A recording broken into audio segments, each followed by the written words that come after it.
everyone. Tonight's guest is a total pro who's been bringing characters to life for over 30 years.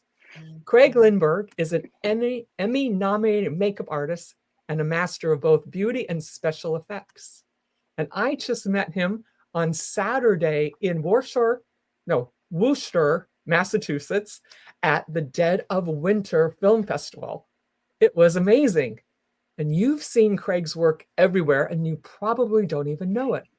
His 20 years on Saturday Night Live, plus Boardwalk Empire, The Walking Dead, Spider-Man 3, and upcoming films like Oh Canada with Richard Gere. From zombies to red carpet looks, he's done it all. Welcome to the show, Craig Lindberg. Yay! Hey, everybody. How's everybody doing? Hey, thank you. So Thank good. you. It's so Thank fun you. to have you. Thank you so much for accepting. That was so, I mean, I could have talked to him all night or all day yesterday, Saturday. It wasn't even that long ago. No. Yeah. So how did growing up with horror and sci-fi flicks spark your love for the makeup artistry? Well, my mom was a big horror.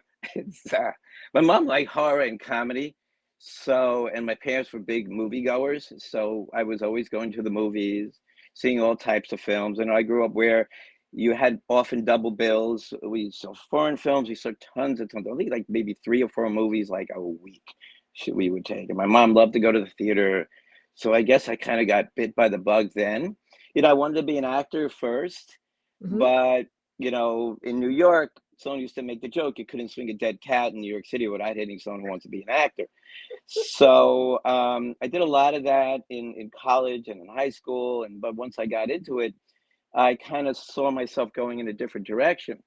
And as growing up as a horror kid, as a sci-fi kid, I kind of started playing around with makeup. And I had a buddy back then who got really deeply involved with it as the movie called American Werewolf had come out, and that sparked a lot of people's interest and imaginations. And he was like, "Oh, I want to be a makeup artist." I said, "Makeup artist? Yeah, okay, all right, all right."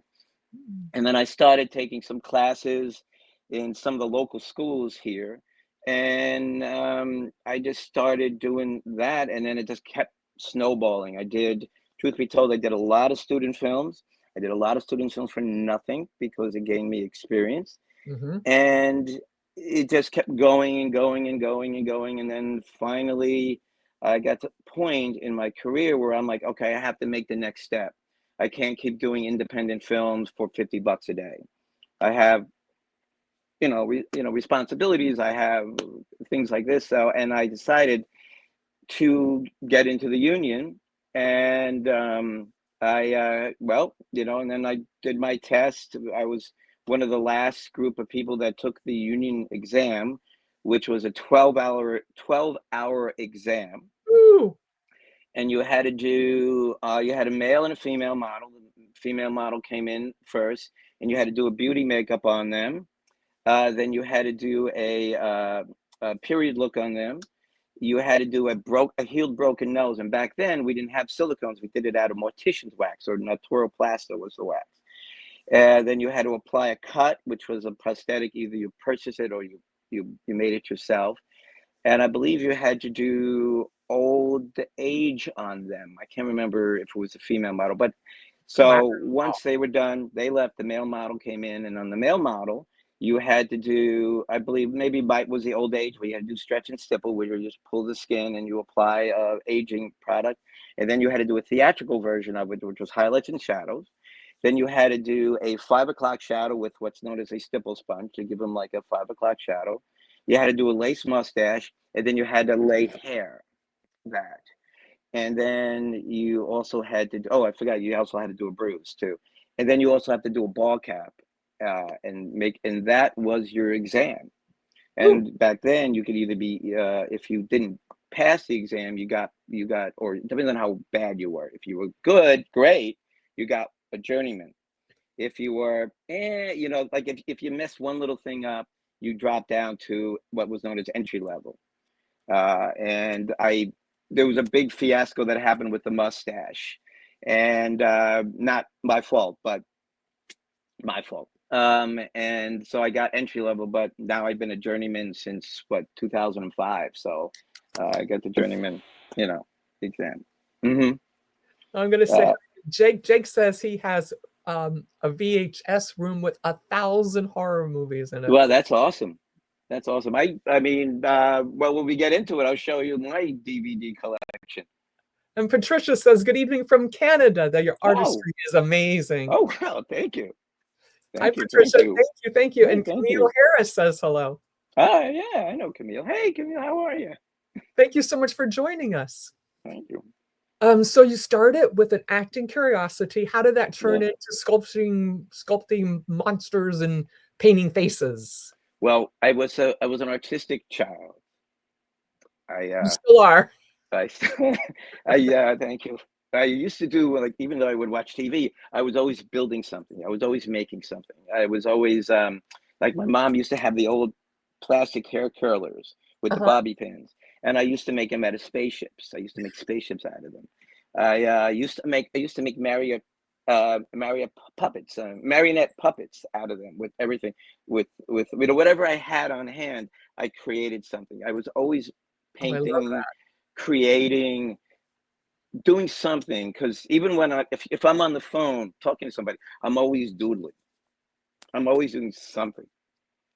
So I think it just naturally was always there, inherited in my system, was to build something. Like, behind me, when we get a chance to, I have all these model kits that I built when I was younger. And then when I was in Georgia working on The Walking Dead, I got back into the hobby of doing them, because when I was working, great. When I wasn't, I was bored, so I would build these things and make them. So I have, like, a lot of kits that I would sit there, and when we had Show the us some. Go ahead, show us some. oh, okay, okay, Yeah, let's go play. Everyone, do you all want to right, see? okay, okay. So all right, so first off, this is my DVD collection. You can kind of see it.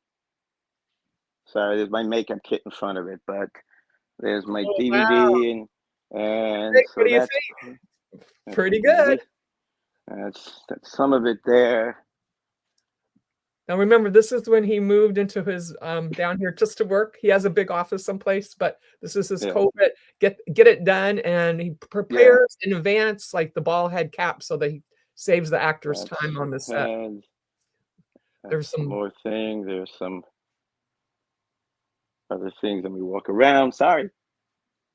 Oh, it's very cool. Thank you. Those are there.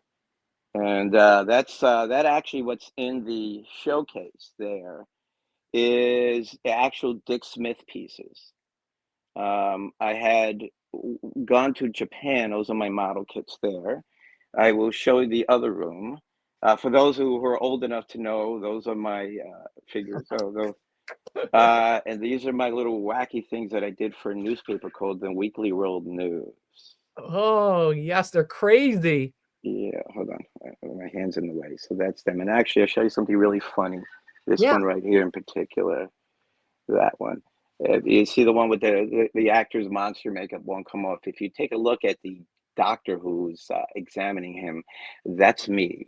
It's Dr. Nino Sanfilippo from La Plata, Argentina. Ah, These ah, are, yeah, those are some of my Emmy stuff. I have some other Florida, room, and I'll show you the shop. yes, Okay, please. okay. Hi, So Lisa says, super cool. thank you. That's my books, my bookshelf. Jeez, sorry about that. That's okay. Sorry about You're that. fine. You're fine. Sorry, Lisa grabbing. is a ballerina. Did you ever do any ballerinas? I You probably. I'm probably sure taught I them. did. I did. Maybe I did, like, some makeup. So that's my model kits station. I built that during COVID. Um, this is the shop itself. So you can see the shop going on there. And if you go on his Instagram, there is a 4-part series of him doing these 4 bald caps. Then he did So 5 that's it. on there. That is so fun. Thank And you. what's your most special thing? I like all of them, to be honest with you. I don't really have, like, a particular favorite, as opposed to something that I just like to do. Well, I'll show you a little. For people who've ever seen the play, they're doing a Broadway version of Death Becomes Her. So I've been building the necks for them. Ooh. Those are the necks. So that's like the thing I've been building. So don't mind the ceiling. I've been working on that. We don't mind at all. We love seeing the Okay. inner sides. Darlene says, hey, hello, guys. Hello, Darlene. Hi, Darlene. How are you? Nice to see How you you. doing? Nice So to see what you was too. it like kicking off your career back in the early days? I know that we were talking, you started Right. teaching. Well, Christine. I started doing a lot of student films because I knew that I needed to build up set experience, and I Mhm. needed to also find my way, because when you work as a student, when you work on student films, you tend to wear a lot of hats. I've been an assistant director on the student films. I was a sound recordist. I used to do the nog grid. The guy be like, as long as it doesn't go in the red, you're fine. Just keep it below the red. I was boom microphone. I did art direction. I did costumes. I did wigs. I did a lot of things, and it's a great experience because a lot of students are very appreciative for your help, especially if you got to work free. But if you think about it, what is your end goal? I mean, obviously, you don't want to work for free forever, but you got to get that experience somewhere. Mhm. And especially if you want to get into the medium of, or the media of film, it's a great way to do it. And I Mhm. know a lot of people are worried, oh, I'm not going to get paid. I'm like, if you're at home and you're with somebody who's supportive, whether maybe you're home, you're with your family, your parents can take care of you. And if this is what you ultimately want to do, there's nothing wrong with working on student films, because you never know where those students are going to go. Mhm. And I'll tell you a little funny. I'll show you one little thing. I actually have a, Please. a a script, original script from the movie called Demon Knight. Demon Night. Yeah, that was it was the first Ooh. first it was the was it the Tales from the Crypt? It was one of the first Tales of the Crypt movies. And Ooh. those guys were NYU students. And Ah. now you see where they are now. They're big time producers.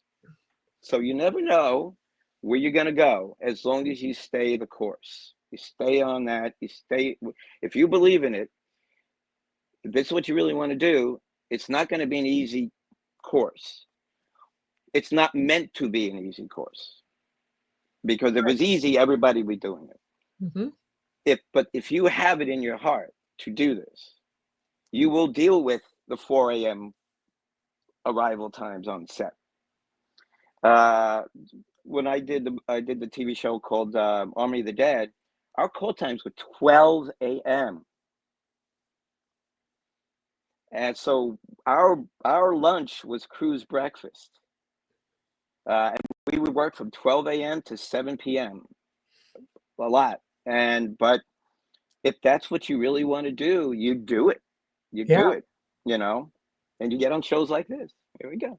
Yeah, and it's exciting, and your passion just makes you wanna jump out of bed and do it in the morning. Well, I don't know if I'm old. I don't know if I'm going to jump out of bed anymore, but I'll roll over and get there. Kevin says, "Hi, Cynthia. Hi, Craig. Hi, Kevin. Hi. We Hi, appreciate Kevin. How you." are you? How you doing? He's so good. He's here with us.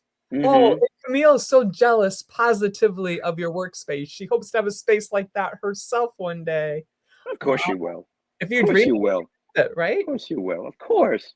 I mean, Yeah. I started out and so many people started out in like little rooms. Maybe it's been living in a one-room apartment. Like one part of their apartment is dedicated to the makeup, and the other part is for living. You make do, and then you know I've been doing it for as long as I've been doing it, because I've never said I quit. I said, okay, whatever you Yes. got to do, you got to do. And we may complain about the hours, but we never say the word quit. And we move on, and we move on, because that's the passion. If you lose the passion, then what are you doing? And I always say, people, every knowledge you get, and you learn more by listening to people, even when it's people you don't really necessarily like. But I've learned by just closing my mouth and then listening to people, because no matter what someone is, There's always a bit of wisdom that somebody's going to say. And you got to get that. It could be little tiny thing, very, very small, but it's a movement forward. And if you listen to all those things, even the negative things do not necessarily need to be negative. You create it as a negative thing. But any negative thing, it's like when we talk about people making a boo-boo, they make a mistake, something happens. But it's not a mistake, it's a learning opportunity. And it's how you grow. If you don't grow, you're not passionate enough to continue. And it doesn't matter if it's makeup or whatever it is. If you don't have the passion, then you don't go anywhere. You can have an interest in it, but an interest is like, whatever. But you turn that interest into something that enriches you, gives you growth, then then you're doing it. Then it's not a waste of time. If you do something for 20 years, you say, that's it, I'm done, I ain't doing it anymore. You kind of wasted 20 years. But if you continue it, then you're growing. So you've got Lindberg's 5 L's. We were just talking about this in acting class yesterday. You are so point on. We've got life, love, listening, laughter, labor. That's all you need. That's all you need. Yeah, so you've got 140 productions or more under your belt. What's been the craziest gig so far? And it's hard to say which was the craziest one.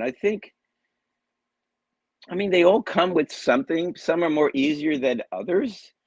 Some people ask me like, do you have one that's your favorite? And I said, I kind of like all of them because they all do something. They all bring something to the table in one creative way or another. At least who loves your passion. Yeah, I mean, that's it. I mean, it should be. I mean, I would thank you. I think, if you have a love for everything, like people ask me, like I said, what's your favorite? I said, I don't really have a favorite. I like all of it. If I had a favorite, I would be just doing that. But I want to do a lot of things. And I think it's very important that if you want to be a makeup artist, if you want to have a career, you should have an incredible amount of diversity in your skill level, because you don't know what happens. I did a show called, show was called Ghost. And the way Ghost would work is you would work 6 months. It was episodic, and it would end. And then the next season would pick up basically where that last season started. But you had a 6 month gap in reality. So we had an actor who came in who at the end of one of the seasons had a beard. He came into the trailer and he came and he goes, I'm sorry, I had to shave my beard because I was on another show. Not his fault, no one's fault, but because he was on another show, he had to trim it. So this is where having a lot of capabilities come in handy, because we went there, we put the beard back on. And so everything was saved. So you as a makeup artist or anyone else could save a production by having by diversity. So if this is what you want to do, thank you. But it just goes to show you that I may not do hair laying all that often, but because I know how to do it, it came into handy. Like I don't do ball caps. Well, on SNL, there's always some kind of form of ball cap going on, but I'm not always in the room helping them do ball caps because I have a cast member that I have to be responsible for, and he's in another space sometimes. But knowing how to do it, if someone throws you a ball cap, you better know how to put on a ball cap because they're going to expect you to. And that's why you have to do the practice. You have to have the diversity. You have to have all this stuff. And if you're sitting at home, someone once told me, he goes, and I know we're talking on the phone, but put the phone down for a minute and go and do something. Go, like I didn't, when you're talking about, when I was talking about my childhood, didn't have a phone. Didn't exist. We had one of those ones on a thing, and you dialed it. I think there was, smoke signals, and you had to hit a rock. That's how old it was. But because of that, I had to be creative. And I would always tell people, and someone said it to me, he goes, like, take that phone and put that phone down and say, for 15 minutes, I'm not going to look at my phone. I'm going to do this. and do something that you think is going to benefit and enrich your life up here and in here. Even if it's drawing or painting, whatever you like in your life, spend time doing that. If you like going for a walk, get out, go for a walk. Whatever you think that enriches your soul, do it. Take that phone, put it away, and go do something. You're gonna be better for it. Absolutely. So good for your soul. Thank you. Yes, excellent. So you mentioned SNL. How did landing Saturday Night Live for 20 years change the game for you? Well, I remember seeing the very, very first show. Woo! Like, I watched the very first show, and there was a gentleman. His department head. His name is Louis Zakarian. He's been there for more than 30 years.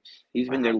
Basically, his career has been, like, the show is 50 years old, so he's been more than half of the show. He's been there as a department head, and I knew him. We sort of knew each other because we all grew up in Flushing, Queens, but we were all in different parts of Flushing, Queens, so we all kind of knew each other. But I met him at there's a store here in New York City called Alco. It's a big makeup store, and I met him at a party. They were opening up a space, and I met him at a party, and he approached me and he says, "Hey, I'm gonna need a swing on SNL. Are you available?" And I said, "Okay." He said, "But please come in for your interview. I need to look at your book and things like this." So on the day of looking at bringing my portfolio, I get a text from him saying, "Oh, we have to cancel today." And I said, "Oh, okay." But I was already in the city, and I'm literally, I swear to God, I'm sitting just around the corner from SNL, sitting on the ground, talking, and I got my portfolio, and who walks around the corner but Louis Zakarian, and he goes, "Hey, I can see you now." So I went and I interviewed him, showed him my book, and I walked out, and I kind of went, did I make it? Did I not make it? But then he called me up and he said, "Come in, we need a swing." So I did. I was a swing. That means I would just pop in whenever they were short of makeup artists, and I did that for like a few years. And so I maybe 2 or 3 times within a 2 or 3 years. So it wasn't much, but and then somebody was leaving mid-season, and then he offered me the job. And my first cast member was Bill Hader. So I worked on Bill Hader for half a season. And then I worked on Will Forte. He was my first full-time cast member until he left the show. And then I had Taron Killam until he left the show. And then I have Alex Moffat, who was there until he left the show. And now I'm on Marcelo Hernandez. So every cast member, thank you. So every cast member has a makeup, a hair, and a wardrobe person assigned to them. And unless there's short, then you might do other people, but generally speaking, you're there for that particular person. And so you're with them for the beginning of the show to the end of the show. And you get tons of quick changes, like our let's say our record of a ball cap was 4.5 minutes. Woo. And there was 5 people working around the one actor, getting them into a ball cap. And I think we had to do 5 ball caps at once, and it was 20 minutes, 5 ball caps in 20 minutes. We literally had an assembly line, but that's the show. That's impressive. And so that's the show. It makes you faster. Sometimes when I'm doing something, I'm like, I gotta go, I gotta do this, because I'm so used to being fast. And when I have the time, I'm kind of like, oh, I have 4 minutes. Oh, that's a lot of time. Okay. It sounds weird to say it, but I'm like, oh, it's like 4 minutes, man. That's like, 180 seconds. That's a hell of a long time, if I did my math right. But it does me. And then it also lets you kind of say, I don't need to worry about that because this is going to cover it. So it also helps the actor, because maybe the actors don't have to be in the chair all that long. You worry about what's going to be seen, and you can kind of go, I don't have to worry about that.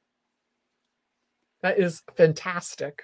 Thank you so Very much. Cool. Very Thank cool. Thank you. Yes. We had that picture for Christmas that they loved you, and they made that little banner. Oh yeah. Can you put up mine? I think Craig's is better, but look. Oh yeah, there it is. Isn't that cute? Tell that story because you're so loved. Okay. For those who see the picture, they made this little garland thing for me, and there's all these little pictures of me in different ones. But there's a little weird one which looks like a dog. So we watched this dog called Comfort, and I talk about Comfort a lot. So they combined me with Comfort. And that's a picture. But I walk in the door, and I'm like surprised by this. This is why I think, it's such a heartwarming feeling to know that they went out and they did this for me. Uh, and you can actually see that's part of the shop in SNL. That room there is where a lot of the mess happens. That's where you see all the buckets and things like that. And you see a bit of the board. That's the written down board of what sketches the cast members are going to be in, and if they're going to have like a bald cap or a beard or a mustache, and that's your work board and things like that. But yeah, that's that little garland. And actually, I'll show you real quick. They actually made a few little Craigzillas for me. Oh, hi, Craigzilla. That's my You're yeah. adorable. They got into 3D printing, so they took my face and put it on little Godzillas, Oh, and it was a Christmas adorable. ornament. Yeah, Oh, you're loved and beloved. How many years have you been now at SNL? 20 years, 20 years. Woo-hoo. This 2025 was my 20 because I started mid-season, so it was like my 20th year. That's wonderful. That is so wonderful. Yeah, Well, you're yeah. a rare, rare talent doing both beauty Thank you. makeup and special effects. How do you switch gears between the two? What was the question? I'm sorry. I said, you're amazing. Thank you, thank And you. you do the beauty makeup and the special effects. How do you switch gears between the two? Well, it's like going back to being diverse, because if you're just an effects person, you're only going to get hired to be an effects person. But if you can do both, you get hired more because you can do both. I did a movie, I believe it was, oh God, I wish I remember the movie, but it might have, I don't remember, something island. I can't remember, but it was literally like laying hair and then having someone come in and put beauty makeup on, then laying hair and then putting beauty makeup on. So I literally had to worry about hair falling into my makeup. But because I had the capability of doing both, you get hired twice as much if you think about it. Mhm. Because if the show isn't requiring you to do someone messed up, they'll ask you to do, light grooming, shaving people, doing some beauty on people, and so it's just, I think it's just better, and even the more irons in the fire, you know what I mean? It's Mhm. just, I think, I look at it, if you want to call yourself a makeup artist, you should have diversity. You should have capabilities of doing something. I mean, you don't have to do high fashion unless you like that. There's nothing wrong with doing high fashion and do this and do that and do that, because once more, you open up more opportunities for yourself. And that just comes from putting the phone down, doing something. There was this really great story when I first started doing makeup, and my parents were still alive. I would often wake up at 2 or 3 o'clock in the morning because everybody would be sleeping, and I was the time for me to be creative. Like my brain would go. And I remember we had one bathroom in the house, so I think it was 3:30 in the morning, and I'm sitting there and I'm putting eyeliner on myself and eyeshadow and things like this, and I get this presence that somebody's like watching me, and I look, it's my dad standing in the doorway looking at me like this, and I was like, no, Dad, I'm just practicing. I'm not switching sides. Don't worry about it. It's just me practicing. And I make a very ugly woman, to be honest with you. But it's what I did. It's what I did. But practice. And so how do you get to Carnegie Hall? Practice, practice, practice.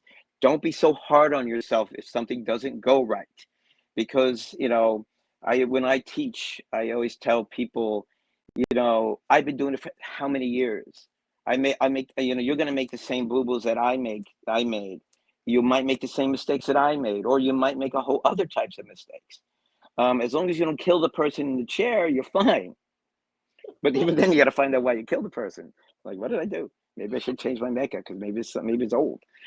But it's what it's just really boils down to just doing it and doing it and doing it and learning about the products. I mean, YouTube. I predate YouTube, and there's only 3 makeup books when I first started. And there was no schools, except for later on there was some schools, or there was workshop classes, and I took them all because I knew that whatever you do, you kind of do for yourself. You um, I can't think of, when you do something for yourself, you're doing something for you. I mean, there's a word for it. I can't think of the word off the top of my head, but the more you invest in yourself, the better dividends you will receive, if you think about it that way. So, take us behind Johnny Gruesome. okay. How did you craft those 7 rotting looks for those last? So my friend, by the way, they still are actors. What happened? I'm sorry. I said they still had to act. They're still actors and actresses. Yes. So Johnny Gruesome was done by my friend Gregory Lamberson, who's a filmmaker out of the Buffalo area, Chickasaga. He does a movie every single year, this guy. He's been doing movies for years. And I met him, believe it or not, there was a newspaper called the Backstage Newspaper. I don't know if you would probably remember the Backstage Newspaper. Yes. So what I used to do is I used to go every Thursday to the local Barnes & Noble in the city, take it off the shelf and write down a bunch of information, and then put it back on the shelf.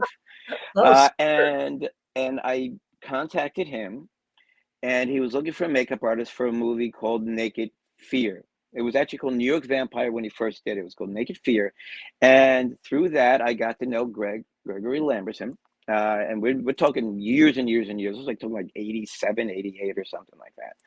And we became friends, and he moved up there. But then he asked me to do, and he had this movie called Johnny Gruesome, and he's had it for a number of years. Like, he's done like books about it, he's done like music videos. But when it came to doing the movie, he asked me, will you be willing to come up to Buffalo to work on this film? So the 7 looks is when he's normal, he's himself. He dies in the film.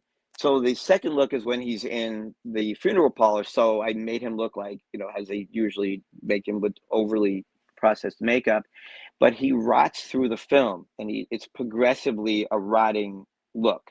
So as he rots, his makeup changes. So he looks a little gray, and then his mouth starts to look weird. But at the end of it, he literally basically has like his teeth are showing. He's in a bald cap with straggly hair. I believe it's on Tubi, Johnny Gruesome.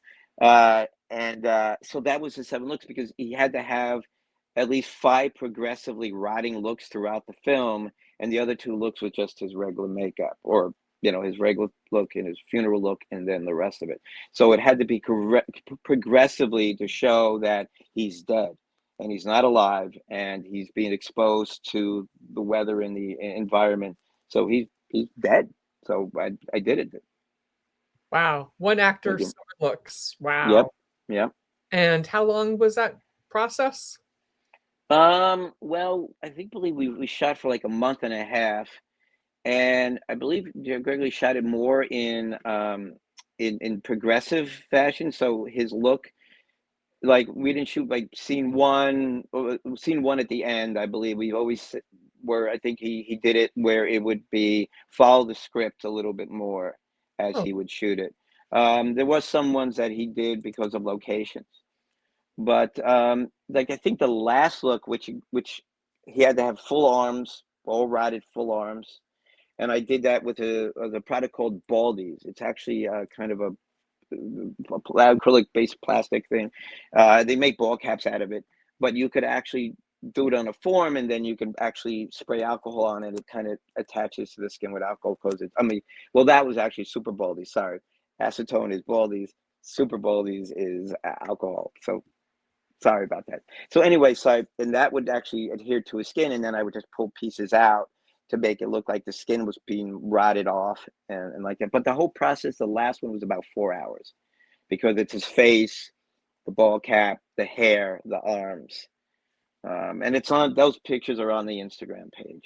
Yes, you can check that out. I was looking at them today, as a matter of fact. Thank you. Wow. Thank you. Wow. Thank you. Amazing. Thank you. It's amazing. Thank you. Thank you. Wow. So what's trickier, making a prosthetic look real or nailing a subtle beauty look for high def TV? Well, high def is a weird animal because if you don't blend that makeup, it's glaring. It's like 80s blush, but you're not doing 80s blush. You don't mean to do an 80s blush. Uh, um, I think, to me, if you could make a prosthetic look realistic and people don't believe it's a makeup, I think you actually did a great job.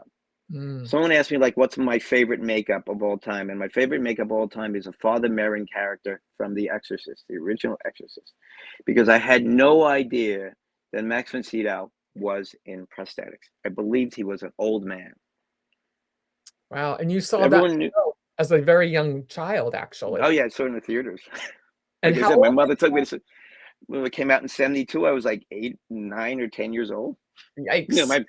I always make the joke that I saw more heads being cut off before the age of 12 than a lot of people. My mom used to took me to see like I saw The Omen in the movie theaters. I used to watch this. My mom, we used to see all these movies like Beasts of Blood and Don't Look in the Basement and Dr. Butcher, MD, things like this. My mom took me to see it. You know, if we weren't going to a comedy, we're like, let's go to a horror movie.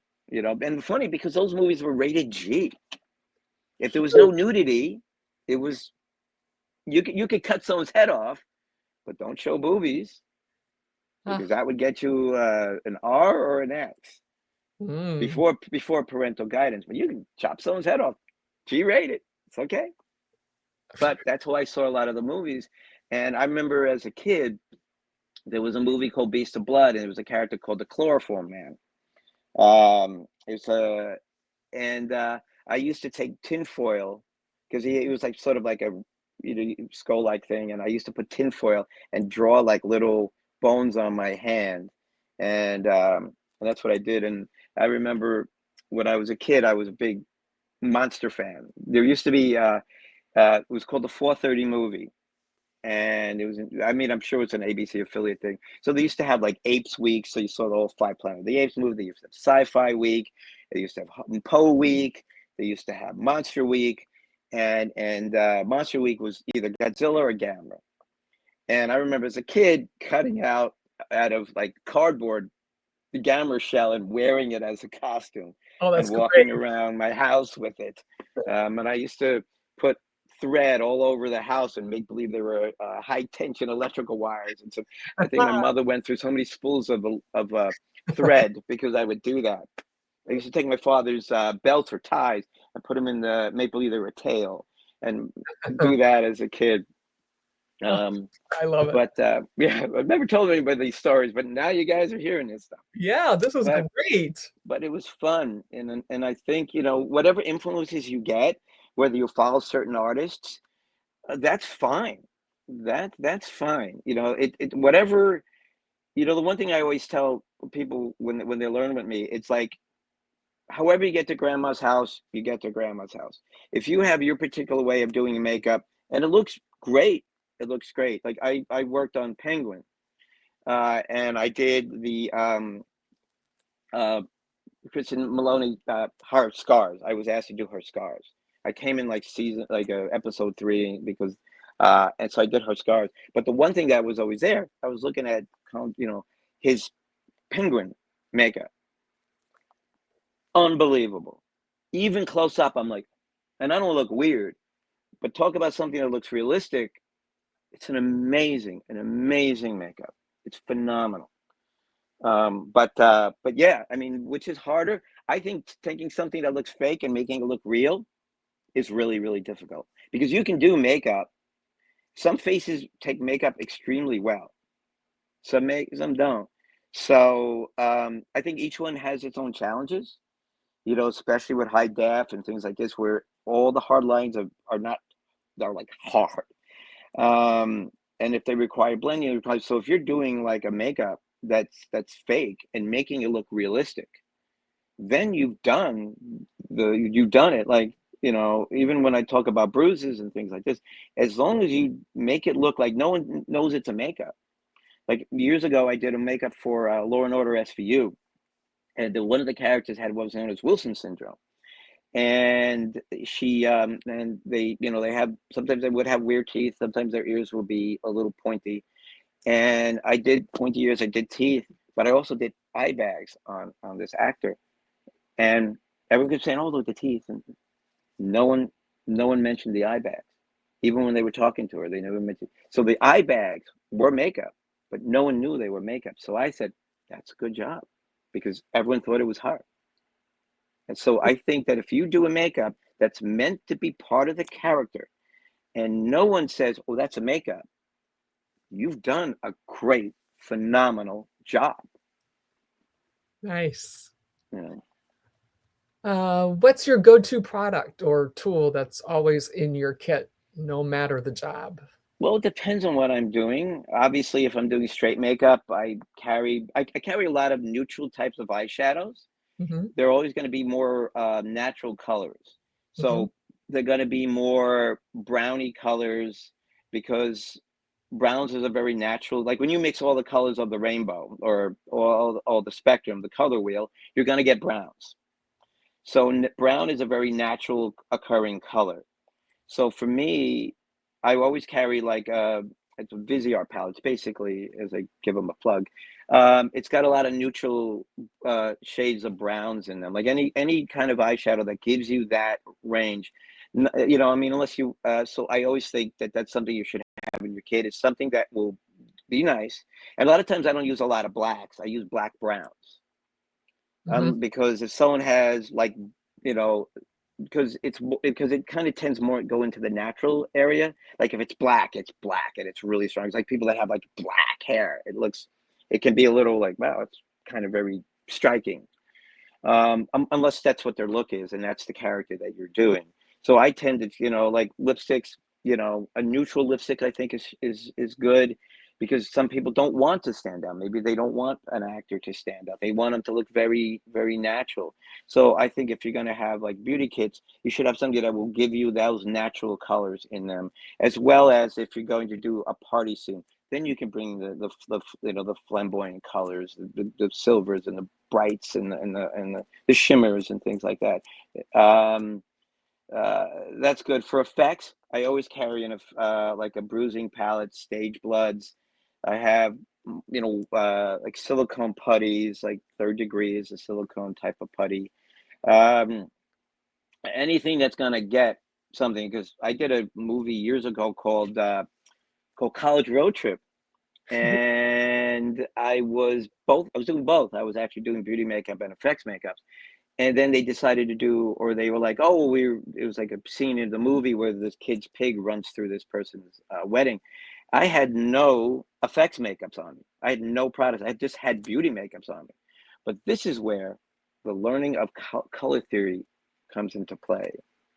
Ooh, So I used certain colors of eyeshadows. And one thing I should say is carry matte eyeshadows. Because you could always make a matte shimmer, but you can't make it's hard to make a shimmer matte. I mean, it's mhm. easier. I mean, you can with powder, obviously, but you can always add shimmer to a product. So I had all these matte eyeshadows. Some were purple, blues, and I ended up like putting a bruise on this guy with those color eyeshadows. And then he had to have his tooth knocked out, so I took a mascara pencil, I'm sorry, an eyeliner pencil, black, and I knocked his tooth out. But it goes back to knowing things. Because if I didn't know how those colors work and what colors work, I'd be like, well, I don't have it. What am I going to do? But because I'm like, well, okay, I have these purples, I have these blues, I have these yellows, I have these reds. I'm going to put them together. I'm going to do a bruise. And I have these pencils that are black, and I'll go and I'll black out his tooth. And I made it work. But How cool. knowing So cool. what to do is extremely important, you know, to you as the artist. 3 Emmy awards and some more things for No Boardwalk. nominations. I got to say nominations. 3 Emmy nominations. Nominations. Three 3 Emmy. and As I say, always a bridesmaid, never a bride. But yet. I did recently just get a Guild Award, 706 Guild Award for the work on SNL. I got, thank you. You know, I got, you know, some stuff I used to do. I did some of the Halloween shows for The View. which they very nicely would give me certificates of my contributions to them getting the Emmys. Yeah, it's been good. It's not bad.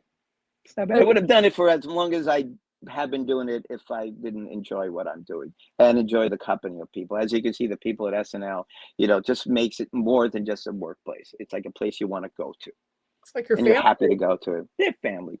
They love you. They're the weird family, but they're the family. Hey, Yes, you're in with your tribe and they love you. true. Thank you. Thank you for that. Thank Um, you. from Spider-Man 3 to John Wick 3, how do big budget films compare to indie horror like Well, Slime City Massacre, for example? well, I'll be honest with you. All films are the same, except that they have more money. I think a student film is the same thing as John Wick or Spider-Man 3. They just have more money to do things. You're still expected to show up. You're still expected to do makeup. To me, it's the same. A face is a face. If it's a $200,000 film or a $200 million film, it's still a face. And I think that Woman out, excuse me, because Camille wants to say, so proud of you for getting the thank you. Guild Award. Yes. Thank you. Thank you. Thank Yes. you. I've known Camille a bit of time. Excellent. Whether I've known her for a while. So I think you should approach any single job the same. I really think, because you're there to do makeup on whether it's a face is a face is a face. Like people say, oh, doing celebrities. I'm like, it's a face. Mm-hmm. It's a face like any other face. It might be more known face, but it's still a face. When I did Spider-Man 3, it was cool because I grew up reading Spider-Man. So it was really cool my first day on set seeing a truck that said, the Daily Bugle. And I said, oh, I'm here. It's a Daily Bugle. Wow, I'm here. Everyone was really cool, but it was like, I think I've always approached it no matter what it was. I knew it was, and yeah, I mean, truth be told, it's a face is a face is a face is a face. Some people might care about their face. They may ask you to use certain products or something like that, and you just do that. If some people want more organic products, you get them. The thing is, when someone sits in your chair, you have to have confidence in what you're doing to them, because if they question your confidence, you take them out of it. And they don't know if you're capable. The one thing that a lot of people will have to understand is that when someone's an actor, they go from job to job to job to job. And unless they have a personal, they are sitting in the chair of a hair and a makeup person or wardrobe person who they've never met. So you have to be able to put them at ease, that you show that and you have the confidence in doing the job for them. Because if they know that they can calm down and to go into their actor's head. I mean, how do you feel, when you do your acting, I mean, agree or disagree or? Totally agree. I remember I sat in this one chair and I asked her where she got her training, and she told me she worked on clown. And when I got out of there, I looked in there and I was like, yeah, I can see the clown.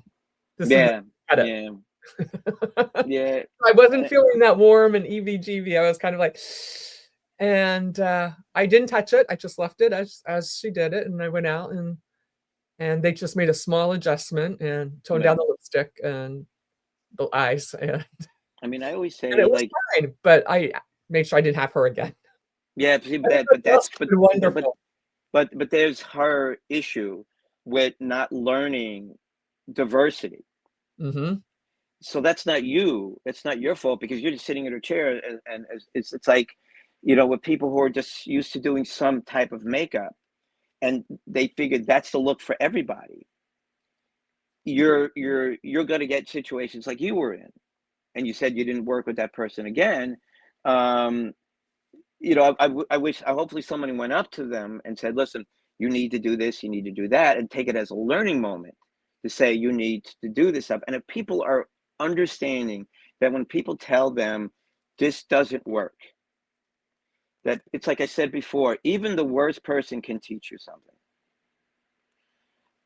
You have to listen, and you have to say the pride is, whatever, the pride before the fall.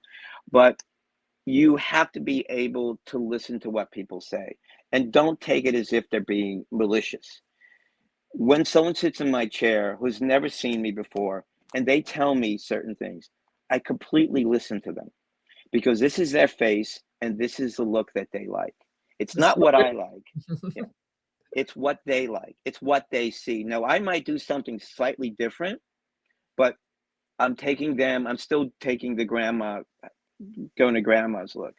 And I sometimes say, just hang out, let me finish, and you'll tell me after that.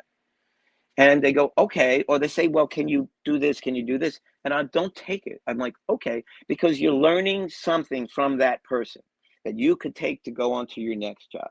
Every opportunity is a learning opportunity. Unless you push it away, then you've taken that learning opportunity and you just threw it in the trash. That individual, had she, took the time and learned a little bit more, it would have been fine. And when people look at the people on the YouTube and Instagram and things like this, that's fine and dandy, but they're doing usually their own faces. They know their face, like they can close their eyes and know exactly where everything works, which is fine. But you have to diversify. You're not going to do your own makeup. If you're working a film, you're not going to do your own looks. You're going to do looks on other people. Learn, especially when we talked about the union test, you had to learn different looks. I've done everything from Civil War to modern contemporary looks. It always kills me when they say the 80s are a period look. I'm like, 80s are a period look? Even 2000s a period look. I'm like, what? How can that be? I know, what? Wasn't it just around the corner? But you have to know these things because, especially, people who do hair, you got to know these looks, and the more you can do, the more diverse you are, the more people are going to have you on their Rolodex, to call you the Rolodex. But, and you want people, and a lot of it has to do with your personality. If you're having issues at home, they stay at home. Unless you become friendly with enough people that you can talk about a situation. But a person in your chair is not to talk about how you're having trouble at home. I'm sorry, it's not the time. Believe it or not, actors say a lot of stuff to us. And we just go, I'm sorry to hear that. Okay, next. I bet. Yeah. Not so maliciously. You listen, you talk to them, you understand them. They're human beings, they're sitting in your chair. I mean, some of them I've had conversations about, and great conversations with people who I met for the very first time. It's been wonderful. And but the more as they say, the more you know, the better you are. The more diverse you are, the more capabilities you have. Trust in the path. Trust in yourself, and don't be so hard on yourself. No matter what happens, a lot of people, especially a lot of people, compare themselves to people who have been doing it for so many years. Like, you can't compare yourself to those individuals. I can't compare myself to the people who did the penguin makeup. It's amazing, but their path took them that way, which is fine. That's their path. It's beautiful work, and they get the accolades for it. And God bless them for getting those accolades. But they earned those accolades because they had a path that they followed. It's the same thing for everybody else, whether they're actors or whatever they are. It's whatever path you follow. As long as you follow that path, eventually, and if you stick with it and you listen and you practice and you do it, you will get to that point. And that's, I think, is extremely important. We talked about in the beginning, the passion, the desire to do it. Yeah, we're waking up at 9 o'clock to, whatever, to be at set at 12 o'clock to start working. Okay, that's what it's being asked. So let's do it. What's it like seeing your work on upcoming films like Old Canada with Well, Richard Oh Gere? Canada, I think, is on, I believe Oh Canada has been released. Ah, I think you can find it. It came out in December. Believe you could find it. I think it's on Amazon or Prime, I believe. I haven't even seen it, which is funny. I did do a movie called Absolution, which was a Liam Neeson film I did in Boston. I don't know if that's on any streaming services as of yet. That's another one I haven't seen yet. It's surprising how much I don't see of what I work on. Well, you're You busy know, working, so who has time? yeah. It's a class problem, I mean, I know it's a good problem to have, right? right? Um, I think, and I scrutinize it. When I watch something, I'll be sitting there and I'll be like, even when I'm at a monitor, I'm like I'll stand up sometimes in the way, and I'll just be like, oh, okay. Excellent. And Continuous learning. and then I go, it looks great. I'll sit down, and if I go, oh my God, I got to tweak that later. Um, it's makeup. They say you're not curing cancer. It's not rocket science, but it still has the same passion involved in it. And I think, if you love what you're doing, it doesn't matter what you're doing. As long as you love what you're doing and you stick with it and you stick with it, and there's going to be a lot of naysayers. There will always be those people that are going to kind of try to put you down and say things about you and do this and do that. I mean, it's part of the business. I hate to say it. It's not always the best of things. It's tough, to be honest with you. Sometimes I'm out in the freezing cold for hours. I'm still waiting for the glamour to happen. It hasn't happened. I don't expect it to happen. But you stick with it, you deal with it, you dress warm, you take care of yourself, and like I said, as long as you do it, you'll be fine. But you got to stick with it more than anything. He's dropping a lot of pearls here, ladies and gentlemen. I hope you're taking Yeah, it into your heart. I hope so too. Yes. I wouldn't be doing it for so long if I didn't like it, if I hated it. And I love that you teach it and you've been spreading your makeup skills for over a decade. What's the Thank best you, part thank you. about passing on your skills besides making sure the next generation knows how? Well, that's a lesson I really learned from Dick Smith, because Dick Smith was always a makeup artist. So when he learned something, he shared it. So I felt in that way, I do that man honor by learning something and teaching that to other people. Because after I'm gone, what do you got? If I can learn the next generation, then I've done the makeup world the service of continuing and educating people. That's why it's on there. Like if you don't evolve, you go extinct. That's why it's on my Instagram page. So you always Excellent. have to learn. What advice do you give newbies breaking into makeup artistry Do as today? much as you can. Get as Yeah, much as you can, even if it means like doing something for like no money, even if it's like nothing, because eventually it becomes something. You sacrifice now, and it is a lot about sacrifice, but ultimately you will get to where you need to get. And this is the time to practice. I always tell this, when you take up a makeup brush and you go once, and if you go twice, the second time you've done it, you're twice as more uh, educated than the first time you did it. So every time you swipe that makeup brush, you're becoming better and better and better. So you put a lipstick on once, you did it once, you do it twice, you double the amount of experience you've had. 3 times the amount of experience, 4 times, 100 times experience than you have. Especially if you work on diversity, different skin tones, different ethnicities, things like this. Stuff you need to learn. what's next for you, Craig? Any dream projects or wild makeup ideas you're just itching to tackle? Well, I'm doing a lot of. I mean, the one thing I'm doing, I'm just practicing. Sometimes I'll just practice. I'll sit in the basement. I'll do like weird stuff like this. Um, the one thing I should do, if people are going to get into special effects like this, learn realistic makeup. Learn not makeup. Don't always follow what you see on Instagram, because a lot of them are makeups. If you're going to do realistic bruising, cuts, and things like this, pick up a series of books called Forensic Pathology. Hmm. That's the study of death, and it's medical books. And if you want to make a wound look like a wound, go to the source. That's a real wound. Otherwise, you're going to interpret it. As Ah, an artist, you will interpret it, and that's not necessary. So that's why when you look at stuff on the internet, a lot of that stuff is makeup. So you got to be careful. You're basically interpreting someone else's interpretation of what a bruise may look like.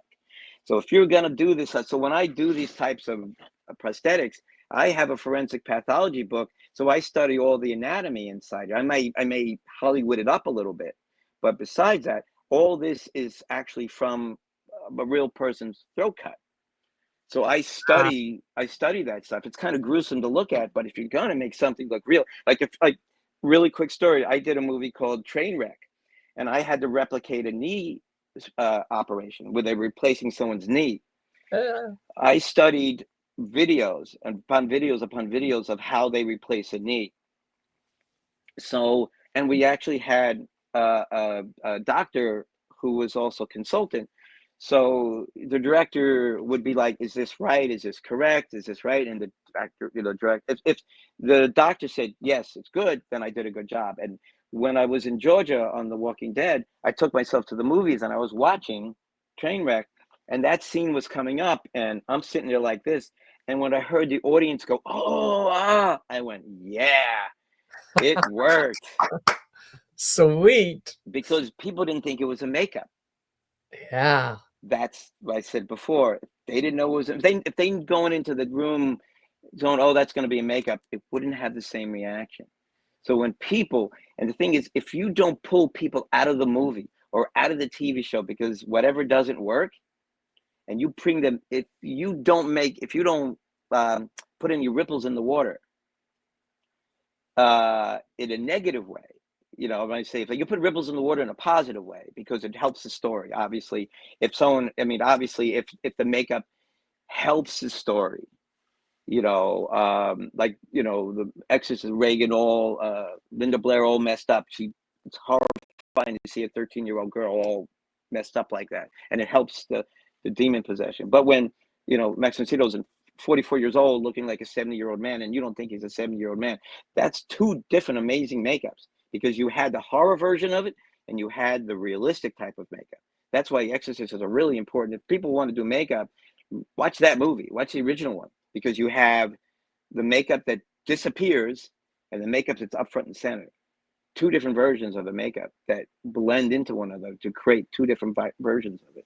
So when I do this, so when you have that Reagan makeup, it's all, garish and gruesome and grotesque. When you have the Father Merrin makeup and it's realistic, then it looks great. So like I said, if you're going to do stuff like this, and it doesn't matter, it could be old age makeups, anything like this. If you follow realistic, then the makeup disappears. The makeup becomes part of the story, and I think you just propel the film, the TV show, it propels it. But if it's the other way, you take people out of it. Yeah. Like I've seen bad wigs and I kind of go, "Ooh." Yeah. Or the makeup doesn't look good. And you're like, "Oh, that's not good makeup." And I can't get into the movie because I'm sitting there going like, "Ooh, I see that makeup." I watched a show where this guy had a beard hair and the hair was going like this. And I kept watching it and watching it and watching it. And then one take, it was like this. I said, "Oh, it's great." And then they cut back and it's back up like this because they used one take. And it took me out of the film. I'm sitting there looking at this weird hair sticking up. And I don't blame the makeup artist because, they probably didn't get a chance to fix it. But they did fix it, or maybe whatever happened during the show, but they used that bad take. Well, it was a good take acting-wise, but not a good one for the beard. But what I'm saying is, if your makeup that works within the story, it's great. It's wonderful. So you can help the story or hurt the story. You got to keep the magic. You have to. Well, I always say, if you're only going to tell people how you pull the rabbit out of the hat, you've done a great job. Perfect. Last question for the evening, although I have so many more to ask you. We'll have to again. But if you could make over anyone, living or fictional, who would it be, and what would William Dafoe would be really cool. And what would you do? I don't know. I would just do something, because he's like one of those actors that's not afraid of putting on makeup.